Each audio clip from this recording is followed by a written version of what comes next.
오늘 하나님께서 우리에게 주신 말씀은 예레미야 32장 1절부터 15절까지 말씀입니다. 구약성경 1103쪽에 있습니다. 예레미야 32장 1절부터 15절까지의 말씀 우리 같이 한 목소리로 한 절씩 읽고 마지막 절은 한 목소리로 읽겠습니다. 한 절씩 읽습니다. 유다의 시드기야 왕 열째 해 곧 느부갓네살 18째 해 여호와의 말씀이 예레미야에게 임하니라.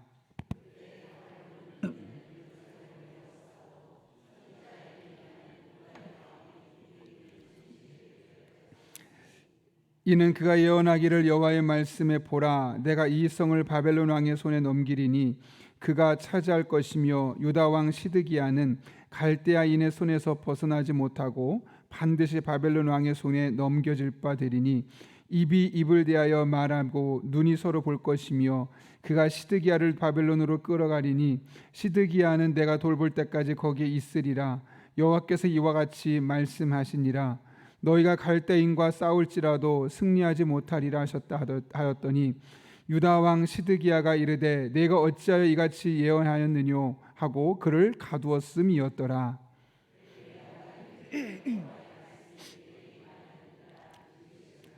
보라, 내 숙부 살룸의 아들 하나멜이 내게 와서 말하기를 너는 아나돗에 있는 내 밭을 사라, 이 기업을 부를 권리가 내게 있느니라 하니라 하시더니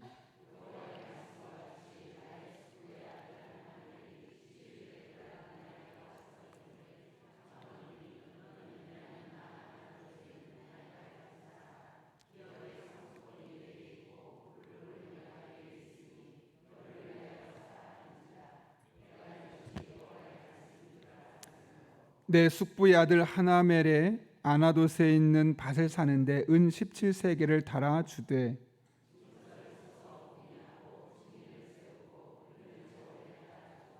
법과 규례대로 봉인하고 봉인하지 아니한 매매 증서를 내가 가지고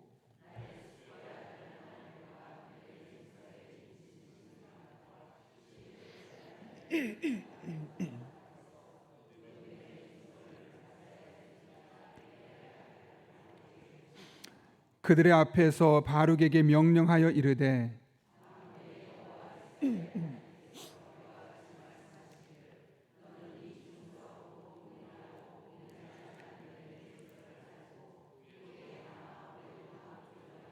같이 있습니다. 만군의 여호와 이스라엘의 하나님께서 이와 같이 말씀하시니라. 사람이 이 땅에서 집과 밭과 포도원을 다시 사게 되리라 하셨다 하니라. 아멘. 우리 함께 기도하고 말씀 나누겠습니다. 거룩하신 아버지 하나님, 이 토요일 새벽에 우리로 하여금 더 기도하게 하시고 더 하나님의 은혜 안에 물들게 하기 위하여 불러주시고 깨워주신 은혜 진심으로 감사를 드립니다. 하나님의 말씀을 듣는 이 시간 우리들의 마음의 문을 활짝 열어주시고 성령 하나님께서 이 말씀이 내게 주시는 말씀으로 들려지게 하시고 그렇게 이 말씀 붙들고 또 한 주를 살아낼 힘을 얻는 복된 시간 되게 하여 주옵소서. 예수님의 이름으로 기도하옵나이다. 아멘. 교회 소식 먼저 하나 전하겠습니다. 오늘 영아부와 유치부 여름 성경학교가 내일까지 이틀 동안 진행됩니다. 오전 10시부터 진행이 되고 듣기로는 유치부 이렇게 영아부 교사 선생님들은 새벽부터 또 준비하더라고요. 어저께 제가 9시쯤 퇴근했는데 그때까지도 선생님들이 계속 물건을 만들고 아이들 위해서 준비하는 모습이 너무 참 귀하다라는 생각이 들었습니다. 그 노력들에 우리가 함께 기도를 더하고 또 다른 가능한 후원을 함께 함을 통해서 교사들이 힘을 얻고 또 우리 아이들이 그런 과정을 통해 하나님 깊이 만나는 그런 은혜 있기를 여러분 함께 마음을 모아주시기를 부탁드립니다. 여러분이 세상을 많이 살아보셔서 아시겠지만 이 세상은 그냥 돌아가지 않고 나름대로 법칙이 있습니다. 일정한 법칙이 있는데 그 다양한 법칙들 중에 하나가 뭐냐면 프레임의 법칙이라는 게 있죠. 똑같은 현상인데 어떻게 보느냐, 어떤 프레임을 갖고 보느냐에 따라서 동일하게 보이지 않고 전혀 다르게 보인다는 이론입니다. 원래 여기 쓰였던 프레임이라는 단어는 창틀을 의미하는 단어였지만 이 프레임의 법칙에서 말하는 프레임은 어떤 것을 보는 관점 혹은 그 사람의 생각의 틀 이런 의미로 사용되고 있죠. 그러니까 어떻게 보느냐에 따라서 똑같은 상황에서 나는 불행해라고 생각할 수 있고 어떤 사람은 행복해라고 말할 수도 있는 거죠. 상황이 바뀐 것이 아니라 그 상황을 내가 어떻게 보고 인식하느냐, 어떻게 믿음으로 받아들이냐에 따라서 전혀 다른 결과가 나오는 겁니다. 아마 한 번쯤은 들어보셨을 텐데요. 코넬 대학교에서 1992년 바르셀로나 올림픽을 치르고 난 이후에 하나의 심리 결과를 발표했습니다. 그 뭐냐면 메달을 따고 나서 선수들의 얼굴 표정을 본 겁니다. 그래서 누가 가장 기쁠까 봤더니 금, 은, 동이 아니라 금, 동, 은이었다는 거죠. 왜 그런가? 금메달 딴 선수 당연히 기쁠 거면 내가 세계 1등이니까요. 그런데 은메달 딴 선수는 별로 그렇게 기쁘지 않습니다. 내가 조금만 잘했으면, 조금만 이거만 실수하지 않았으면 내가 금메달감인데 내가 그거 못해서 은메달 땄어. 억울하기도 하고 또 자신의 삶에 대해서 후회가 되기도 하고, 그러다 보니까 메달을 따는데도 별로 그렇게 기뻐하지 않습니다. 아마 여러분 얼마 전에 보신 적이 있을 거예요. 막 메달 따고 한국 사람은 동메달 따고 막 좋아하는데 중국 사람들 얼굴 표정이 굳어 있는 그런 모습도 있었던 것 기억할 겁니다. 그런 의미에서 왜 그렇게 그러면 그 사람은 어두웠느냐? 금메달의 시각에서, 금메달이라는 프레임에서 자신의 은메달을 보니까 그게 그렇게 좋아 보이지 않았던 거죠. 그래서 동메달 딴 사람은 왜 그렇게 기쁘냐? 그 사람의 프레임은 나보다 메달을 따지 못한 사람, 내가 여기까지 올라와서 동메달까지 땄다는 게 대단한 거죠. 그리고 실제로 보면 금메달 딴 사람은 결승전에 이겼고 은메달 딴 사람은 진 거지만 동메달 딴 사람은 결국 3등이지만 4등을 이겨서 된 거기 때문에 그 안에 똑같은 상황에서도 바라보는 관점에 따라서 웃을 수도 있고 울 수도 있고 그렇게 전혀 다른 결과가 나타나게 되었던 겁니다. 이게 바로 프레임의 법칙입니다. 어떤 프레임을 가지고 나를 보느냐에 따라서 나의 인생이 달라지는 것이고 어떤 프레임을 가지고 인생을 바라보고 문제를 보느냐에 따라서 똑같은 문제와 인생이 달라지는 것이죠. 신앙도 마찬가지입니다. 하나님을 믿음에도 불구하고 늘 부정적이고 늘 힘들고 늘 아프고 늘 불안한 사람들이 있습니다. 왜 그럴까요, 여러분? 난 힘들어. 나는 이렇게 어렵게 살았어. 내 인생은 이렇게 항상 이 어둠의 늪에서 살아왔어. 이 부정적인 프레임 안에 나를 가두고 있으니까 분명히 좋은 일도 있었을 텐데, 기쁜 일도 있었을 텐데, 그리고 좀 지나면 좋은 일도 생길 건데 나는 어려웠어, 아팠어, 나의 인생은 불행했어. 그 과거의 프레임에 자신을 가둬두고 있기 때문에 그런 것이죠.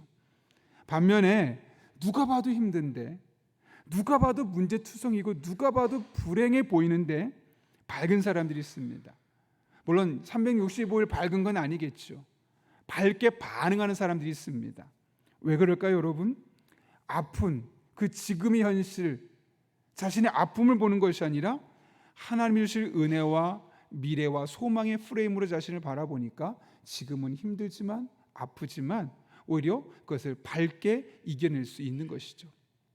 오늘 우리들의 삶이 어떤 프레임을 갖고 살아야 할지를 제시해 준 아주 좋은 말씀이 예레미야 32장에 기록되어 있는데요. 오늘 본문의 말씀은 예레미야를 향한 좀 엉뚱해 보이는 하나님의 명령으로 시작됩니다. 여러분, 오늘 말씀이 주어졌던 당시가 어떤 시대였느냐, 어떤 상황이었느냐, 1절과 2절을 보면 두 가지 정보를 알 수 있는데요. 자, 1절 보면 어떻게 시작합니까? 유다의 시드기야 왕 때 11째 곧 느부갓네살 18째 해에 여호와의 말씀이 예레미야에게 임하니라. 여기서 예레미야가 하나님의 말씀 받았던 시점은 시드기야가 10년째였고 그 당시에는 바벨론 왕 느부갓네살은 18년째 되는 해였습니다.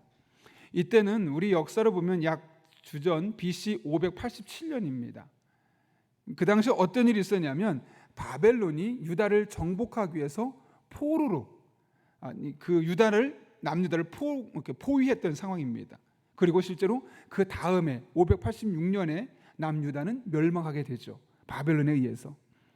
바로 지금 그런 상황입니다. 이스라엘 백성들이 지금 바벨론에 의해서 포위가 당해 있고 그들은 지금 당장 모르겠지만 곧 이 바벨론에 의해서 멸망당하기 바로 일보 직전에 있었던 상황이었습니다. 이러한 때 그렇다면 예레미야는 어떤 상황이 있었을까요, 여러분? 2절 보면 이렇게 말합니다. 그때 바벨론 군대는 예루살렘을 에워싸고 선지자 예레미야는 유다의 왕의 궁중에 있는 시위대 뜰에 갇혔으니.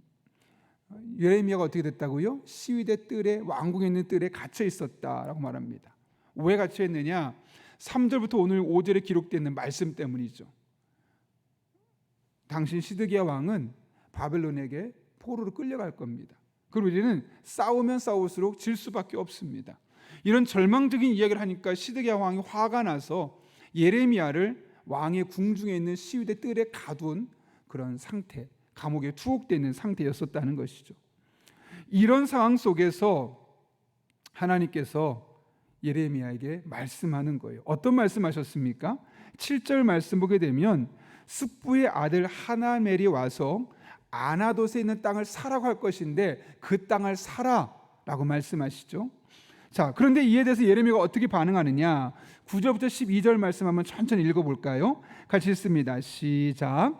내 숙부의 아들 하나멜의 아나돗에 있는 밭을 사는데 은 17세겔을 달아주되 증서를 써서 봉인하고 증인을 세우고 은을 저울에 달아주고 법과 규례대로 봉인하고 봉인하지 아니한 매매 증서를 내가 가지고 나의 숙부의 아들 하나멜과 매매 증서의 인친 증인 앞과 시위대 뜰에 앉아 있는 유다 모든 사람 앞에서 그 매매 증서를 마사의 손자 네리의 아들 바룩에게 붙이며 아멘. 어떻게 했다고요? 숙부의 아들 하나멜의 아나돗에 있는 밭을 샀다 그래요. 샀어요. 근데 이 상황이 조금 이상해요. 왜 아나돗에 있는 밭을 사라고 했을까? 그보다 앞서 지금 어떤 상황이죠? 지금 바벨론이라는 그 거대한 나라에 예루살렘이 포위당한 상태예요. 그러니까 조금만 지나면 멸망당하기 일보 직전의 상황이고, 더군다나 예레미야는 감옥에 갇혀 있는 상황인데 이런 때 땅을 샀다는 거예요. 더군다나 여러분 여기서 보이는 하나멜에 갖고 있는 아나돗에 있는 땅을 샀잖아요. 이 아나돗은 어디냐면 예루살렘 바로 북쪽 지역에 있어요. 그리고 여러분 잘 생각해 보십시오. 예루살렘을 바벨론이 포위했다는 이야기는 이미 북쪽 지역이 누구 땅이라는 거예요? 바벨론 땅이라는 거거든요. 그러니까 아나돗은 이미 바벨론이 정복한 땅이에요. 자기 땅도 아니고 이미 바벨론에게 정복됐고 지금 예루살렘도 포위당해 있고 곧 망할 시점이고, 하나님께서 예레미야에게 뭐라고 말씀하시냐면 이 땅 바벨론에게 멸망당할 거다. 그럼 여러분 이런 상황에서 그 땅을 사는 게 정상일까요? 사지 않는 게 정상일까요? 사지 말아야겠죠. 여기서 이 땅을 산다는 참 어리석은 일이 있을 수 있어요. 그런데 오늘 보게 되면 얼마나 주고 땅을 샀냐면 은 17세겔이에요. 당시 1년 연봉이 약 은 10세겔이었다 그래요. 그러면 17세겔이면 거의 2년치 연봉에 해당되는 만큼 적지 않은 숫자의 돈을 들여서 내가 그 땅의 주인이 될 수도 없을 이 예측이 훨씬 더 큼에도 불구하고 그 땅을 샀다는 거죠. 이런 예레미야의 모습을 보면 현실 감각이 전혀 없는 바보 같은 결정으로 보입니다. 그런데도 그는 그럼에도 불구하고 그 땅을 샀다고 오늘 본문은 말씀하고 있죠. 그 이유가 무엇 때문일까요? 뭐 부동산 시세를 모르기 때문에, 아니면 이 국제 정세를 보고도 저는 예측할 수 없는 문외한이었기 때문에, 외교력이 전혀 없었기 때문에, 시대를 읽는 흐름을 가질 수 없었던 그런 어리석은 사람이었기 때문에 그랬을까요, 여러분? 아니죠. 그는 분명히 하나님의 메시지를 갖고 있고 앞으로 어떤 일이 전개될지도 이미 알고 있는 사람이에요. 그럼에도 불구하고 그가 이 땅을 샀던 이유는 무엇 때문일까요? 오늘 본문 15절 말씀 같이 한번 읽겠습니다. 시작. 만군의 여호와 이스라엘 하나님께서 이와 같이 말씀하시니라. 사람이 이 땅에서 집과 밭과 포도원을 다시 사게 되리라 하셨다 하니라. 아멘. 여기서 중요한 표현이 있죠. 바로 이 땅에서 다시 살게 되리라. 아니 누가 봐도 지금 멸망 일보 직전이고 하나님 분명히 멸망당할 것이고 70년 동안 포로 생활할 거라고 말씀하셨는데 뭐라고요? 이 땅에서 집과 밭과 포도원을 다시 사게 될 것이다. 이게 무슨 말일까요, 여러분? 아나돗에 있는 땅을 사게 됐다는 것은 그러므로 단순히 부동산을 투자한다는 것이 아니라 70년 뒤에 반드시 이 땅으로 돌아올 것이라는 것을 이스라엘 백성들에게 보여주기 위한 하나의 영적인 퍼포먼스라는 것을 우리는 알 수 있는 겁니다. 상징적인 메시지를 전하는 거죠. 뭐야? 저 사람 왜 이렇게 바보 같아? 저 땅을 지금 왜 사는 거야? 곰곰이 생각해 보니까 그동안 예레미야가 던진 메시지가 뭡니까? 우리나라 바빌론에게 멸망합니다. 70년 동안 바빌론에 우리 포로 잡혀갈 겁니다. 그런데 그 땅을 산다는 이유 뭐냐면 이 땅이 다시 나중에 우리의 것이 될 것입니다라는 것을 보여주고 있는 것이죠. 그런 의미에서 아나돗에 있는 땅을 샀다는 것은 단순히 땅을 산 것이 아니라 희망을 산 것이고 그들의 미래를 산 것이고 그들의 믿음을 견고하게 하는 작업입니다. 왜 그러냐면 그들이 그 70년 동안 필요한 게 무엇일까요, 여러분? 희망 아니겠습니까? 그들이 거기서 바빌론에서 큰 집에 살고 많은 부동산을 소유하고 연봉을 높게 받고 높은 직급에 올라가서 성공하는 것이 무슨 의미가 있겠습니까? 평생 거기서 살 게 아니고 그들의 소원은 다시 예루살렘으로 돌아오는 건데, 물론 그런 것들이 전혀 필요 없다는 것은 아니겠지만 그들을 70년 동안 한결같이 버틸 수 있게 만들어주는 것은 재산도 아니고 인맥도 아니고 성공했다는 그런 유명세도 아니고 하나님 다시 우리를 돌려보내실 거라는 희망, 미래에 대한 소망, 회복에 대한 희망 아니었겠습니까? 지금 하나님께서 그걸 가지라고 말씀하는 거예요. 지금 비록 당장 너희는 바벨론에게 멸망당하겠지만 70년 뒤에 반드시 돌아올 거야. 그러니까 희망을 갖고 버텨야 돼, 견뎌야 돼. 어렵겠지만 견디다 보면 반드시 좋은 날이 임하게 될 것이야 라는 메시지로 아나돗에 있는 하나멜의 땅을 사라고 말씀하고 있는 겁니다. 여러분, 신앙생활이 결국 뭘까요? 여러분 지금 왜 그렇게 열심히 신앙생활을 하고 있습니까? 왜 주일에 예배드리고 왜 새벽에 나와서 기도하고 왜 여러분 하나님께 주신 그 소망과 또 달란트를 가지고 열심히 봉사하고 어려운 이웃들을 돕고 선교하고 어려움에도 불구하고 왜 헌금하고 그런 일을 왜 하는 겁니까, 여러분? 결국 지금 우리가 현재를 살지만 미래를 꿈꾸기 때문에, 미래를 소망하기 때문에 하나님이 이런 나의 삶을 통해 어떤 일을 향할지를 기대하며 믿음으로 나아가는 것 아니겠습니까? 우리가 지금 힘들어도 그 현재 고난을 버틸 수 있는 이유도 마찬가지입니다. 지금 당장은 어려울 수 있지만 장차 임할, 장차 다가올 하나님의 영광스러운 삶이 우리들의 삶에 예비되었다는 사실을 알고 있기 때문에 믿음으로 그것을 바라보기 때문에 우리가 지금 비록 힘들어도 버티며 견디며 나아갈 수 있는 것이죠. 생각해 보십시오. 부부관계도 마찬가지 아닐까요? 지금 당장 너무 사이가 좋지 않아요. 그럼에도 불구하고 우리가 끝까지 살려고 하는 이유 무엇 때문일까요? 조금만 지나면, 이 시간만 지나면 좋아질 거야, 나아질 거야 라는 기대감이 있기 때문에 아니겠습니까? 만약 그런 기대감이 없다면 어떨까요?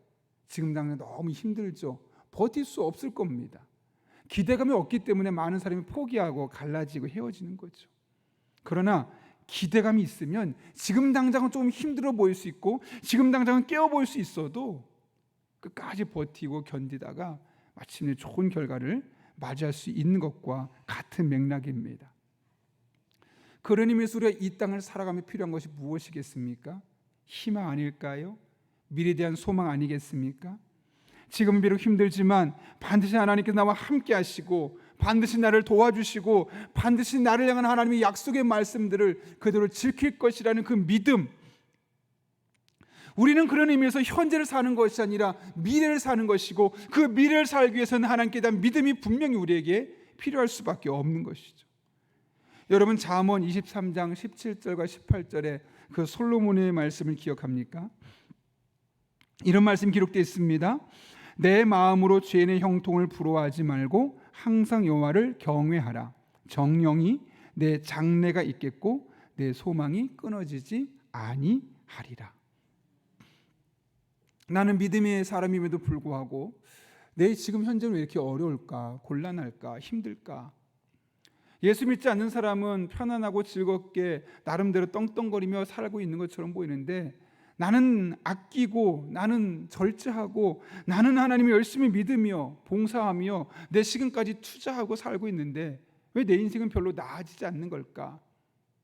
상대적인 그런 박탈감이 우리 안에 생길 수밖에 없을 겁니다. 그런데 하나님 뭐라고 말씀하시냐면 그런 거 부러워하지 마. 지금 당장은 너는 형편없어 보이고 다른 사람은 좋아 보여서 마음에 절망스럽고 우울하고, 그래도 너무 부러워하지 말고 그것 때문에 답답해하지 마. 오히려 그러면 그럴수록 항상 여호와 하나님을 경외해야 돼. 왜냐하면 그럴 때 정령이 너의 장래가 있을 것이며 너의 소망이 끊어지지 않기 때문이야 라고 말씀하고 있는 것이죠. 결국 우리의 장래, 우리의 미래에 대한 소망은 누구로부터 시작되느냐면 하나님 아버지를 경외할 때 우리들의 삶에 나타나게 된다는 것을 말씀하고 있는 것이죠. 여러분, 하나님 없이 여러분의 인생에 미래가 있습니까?